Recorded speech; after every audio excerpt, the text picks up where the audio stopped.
munaasabad ballaaran oo si heer sare loo soo agaasimay isla markaana lagu taageeraya musharax madaxweyne mudane cabdiqaadir sheekh cali ibraahim baghdadi ayaa waxaa munaasabadaasi lagu qabtay magaalada Minneapolis ee gobolka Minnesota. munaasabadani oo ay ka soo qayb galeen culimada diinka, aqoon-yahanada, haweenka iyo dhalinyarada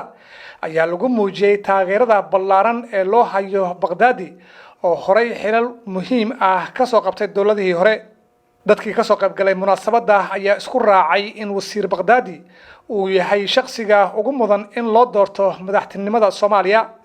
waa kuwan iyagoo ka hadlaya arintaasi. waa munaasabad lagu taageerayo musharax kamida musharaxiinta Soomaaliyeed oo u taagan xilka madaxweynenimo maadaama aan meesha u taaganahay xaflad noocaas ah. madaxweyne wuxuu madaxweyne u yahay bulsho kala duwan oo nooc walba leh.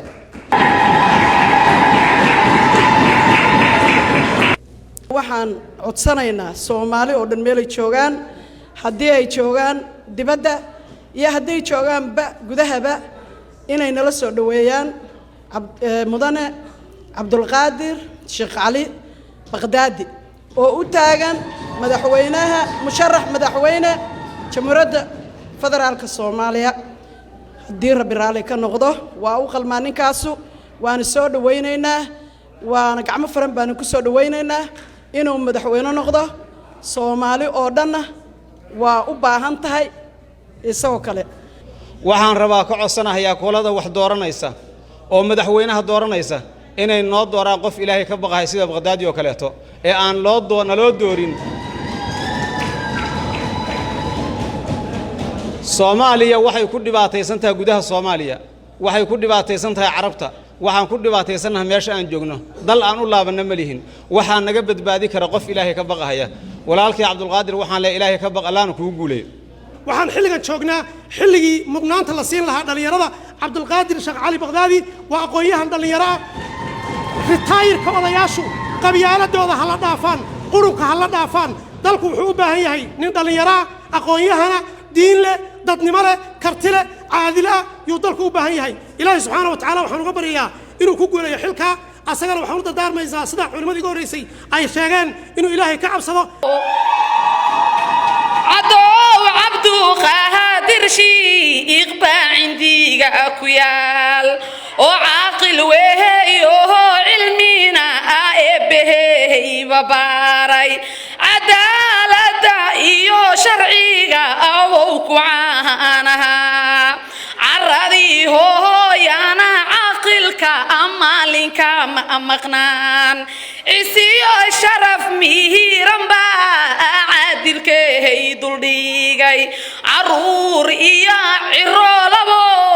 عاويو أها وعدكر عانا وهيو حلكي إسانا قوذا يقان عسيس كان إذن كدار شيعودكي المشوبا. haddii inteenaan aan isku nimid oo maanta aan taageerayno Baghdadi inuu yahay musharaxeennii oo halkaa u soo istaagnay, markuu madaxweynaha noqdo yaan la mucaaradin. markuu madaxweynaha noqdo yaan laga hor imaan. sida aan maanta ku ammaanay aan ku soconno.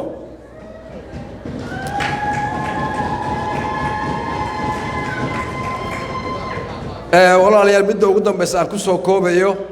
qofka musharaxa wuxuu u baahan yahay hiil soo dhaweynah oo tano kale ah. wuxuu u baahan yahay lacag, wuxuu u baahan yahay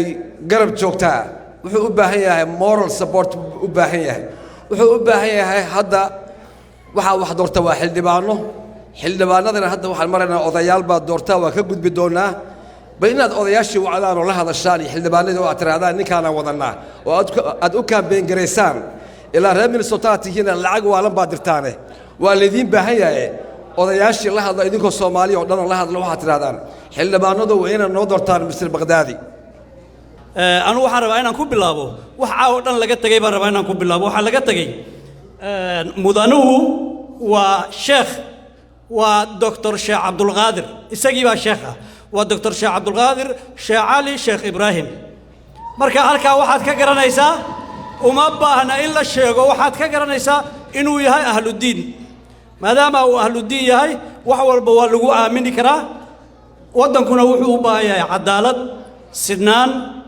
iyo in diinta islaamka lagu hago intiiba waa nin aan ka filan karo waa nin daacad ah waa nin cadaalad ah waa nin dhalinyar mideeda kaleeto wax uu kaliya soo bartay maaha siyaasadii uu practice gareeyay meelay dhalinyaro joogaanba qabiil shaqadood ma ahan waddankaas oo fiicnaado oo wanaag lagu mataqaanaa lagu hogaamiyo jecel yihiin marka mudane cabdiqaadir sheekh cali ibraahim waa soo dhaweynaynaa waa taageeraynaa dhalinyarada weliba aqoon-yahanka ah meel kasta ay joogaan laakiin waxaa laga rabaa asagana hadduu insha allah nin wadaadna waa mataqaanaa inuu yahaa lii sheegay hadduu ilaahay ku guulaysiiyo xilkaas waxaa laga rabaa inuu dhalinyarada rool weyn ka siiyo mataqaanaa dowladnimada oo weliba garab istaago marka hore waxaan mahad celinaa dhammaan marti sharafta ka soo qayb gashay iyo qabanqaabiyaasha xafladdan muhiimka ah musharax madaxweyne walaalkay cabdiqaadir sheekh cali sheekh ibraahim bakhdaadi anoo ku hadlaya magaca guddoomiyaha dhammaantiin waa salaamati meel walbaad joogtiin insha allah waxaan u rajaynaynaa guul iyo gobonnimo iyo horumar soomaaliya oo dhan insha allah maadaama uu u tartamayo xukunkii sare ee soomaaliya jamhuuriyadda federaalka soomaaliya meel walba ay joogaan marka insha allah dhammaantiin isagana kole waxaa kula dardaarmay marka hore halka cabsi insha allah iyo inuu soomaaliya oo dhan isku keeno soomaalidu waxay tiraahdaa labaa la warsadaa xog ogaal iyo xaaje yaqaan anigu marka xog ogaal baan ahayoo murashaxa waa kulannay casirka iyo maqribkaba waa wada tukannay mar uu howlo shaqo u yimid halkan waxaanan iska waraysannay dalku waxa uu ku sugan yahay iyo halka loo baahan yahay inuu aado waxaanan ka dheehday inuu yahay hoggaan aragti leh ammaanana leh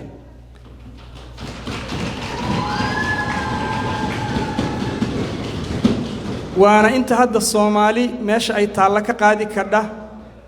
marka waxaan ugu baaqaynaa shacabka Soomaaliyeed annagoo og inaysan ayagu maanta wax dooranayn misana rabitaankooda waxba lagu jaangooyaa oo dadka wax dooranaya shacabkay ka yimaadaane inay muujiyaan dalku inuu u baahan yahay murashax cabdulqaadir sheekh cali ibraahim bakhdaadi waxaan aaminsanahay mudane musharax cabdulqaadir sheekh cali ibraahim bakhdaadi qof aqoon leh inuu yahay maadi ha noqoto diini ha noqoto labadaba marka waa taageersanaanay annagoo u taagan soomaalida ku sugan minnesota aadaa mahadsantihiin cabdulqaadir sheekh cali ibraahim wuxuu ku dhashay gaalkacyo ayuu ku dhashay gaalkacyuu ku dhashay bishii 11keedii 80kii ayuu dhashay gaalkacyuu ku dhashay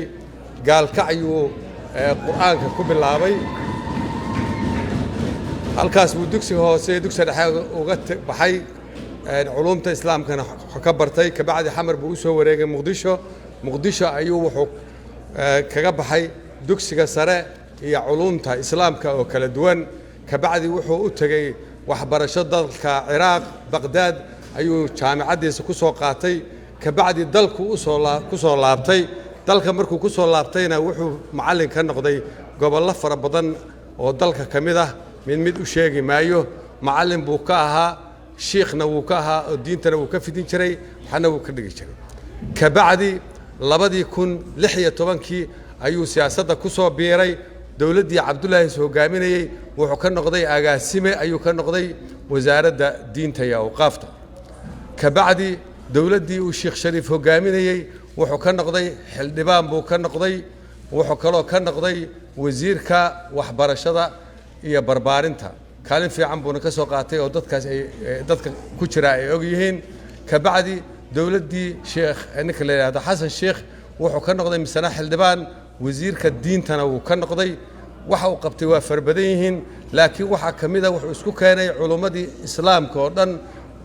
dhinac walba ha ahaadeen wuxuu ku mideeyay inay isugu yimaadaan hal madhab oo ah madhabka shaaficiga halkaasuu golaha wasiirada ka baasiyey baarlamaankana laga baasiyey sharciga hadda dalka u yaalana waxa weeye madhab kale laguma faafin karo waa boob madhabka shaaficiga ayay isku waafaqeen cid kastoo madhab kasta ku dhaqmaysay marka arrinkaas ayuu ka qabtay kabacdi dowladdii farmaajo oo madaxweynaha ka ahaa buu misna xildhibaan noqday wuxuu ka qabtay wax badan oo la ogyahay kabacdina wuxuu noqday wasiiru dowlaha arrimaha faraha badan dowladdaasi wax badan bay ayana qabatay asna wuxuu ahaa wasiirka madaxtooyada oo kaalin badan ka qabtay intaas markuu soo maray wuxuu og yahay wax kastoo wanaagsanaaday iyo wax kastoo khaldamay waa nin ka soo bilaabay hoos ilaa kor tegey ogna 5 madaxweynuu la soo kulmay ilaa 8 ra'iisul wasaare 4 gudoomiye baarlamaan ayuu la soo kulmay waxaan soo dhaafay baarlamaanka wax badan buu ka soo noqday gudiyadiisa filintu madax ka ahaan jiray jawaari asaga baarlamaanku markii uu soo galay jawaarina hayay wax badan ayuu qabtay baarlamaankuna xuquuq buu yeeshay baqdaadina uu ku tilmaaman yahay sida uga shaqeeyay intaas kadib